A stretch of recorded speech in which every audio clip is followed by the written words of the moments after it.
We're going to make some history together today. Steve Jobs has made history many times, and he's changed the way we communicate and are entertained.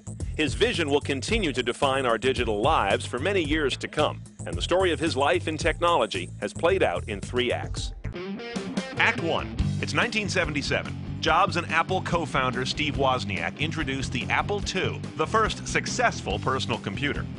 But 1984 brought a much bigger milestone, the first personal computer that was really personal. Today, for the first time ever, I'd like to let Macintosh speak for itself. Hello, I am Macintosh. It sure is great to get out of that bag. With a graphical interface, mouse, creative software, and whimsical design, it was a completely different animal from the sterile machines coming from Microsoft and Intel. Just as different was the TV commercial that announced the Mac, one they still talk about in the ad business today, and which showed Jobs knew technology sells better with a little hype. But none of that would be enough to hold back the juggernaut of Intel and Microsoft.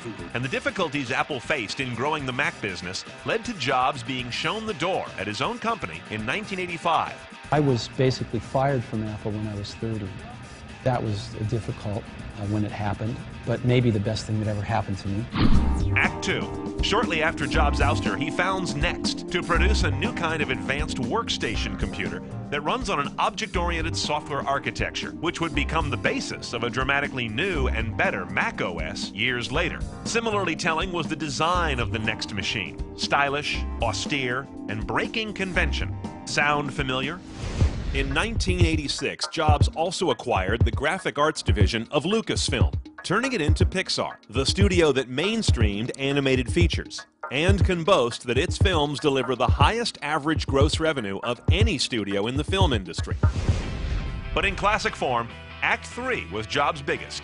He retook the helm of a nearly bankrupt Apple and introduced the iMac the following year with what was the first of what we now call a Steve note. iMac comes from the marriage of the excitement of the internet with the simplicity of Macintosh.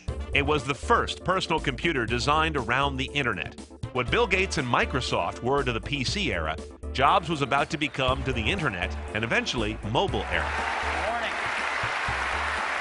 We got a lot of incredible stuff to show you today. His presentation skills at events such as Macworld would become legendary examples of showmanship and star power in industry. It's really beautiful.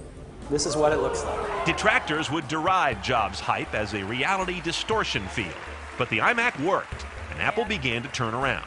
But Jobs' single biggest course change for Apple was not a computer, but the iPod. What is iPod?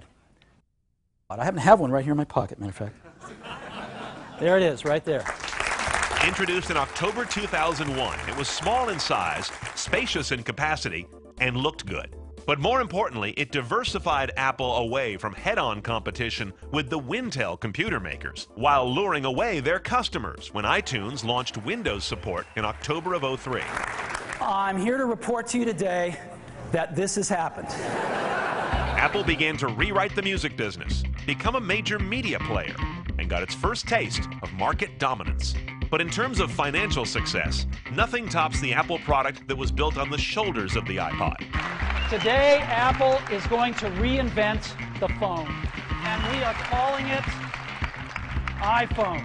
But Jobs and Apple showed an uncanny ability to once again get the formula right, appear the originator, and make a piece of advanced technology seem simple, magical, and fashionable. With that same DNA, the iPad arrived in April 2010.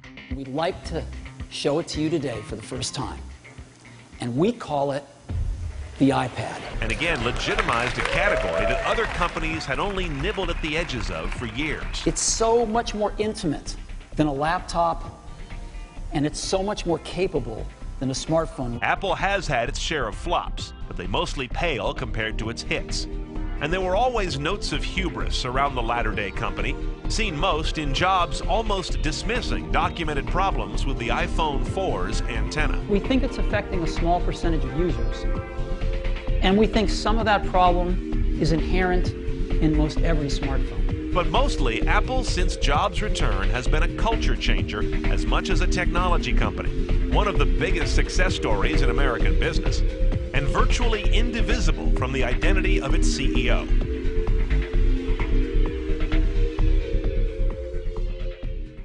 Hi, I'm Molly Wood, host of The Buzz Report, the show about the tech news that everybody's talking about. See it every Friday in high def at cnet.com/buzzreport.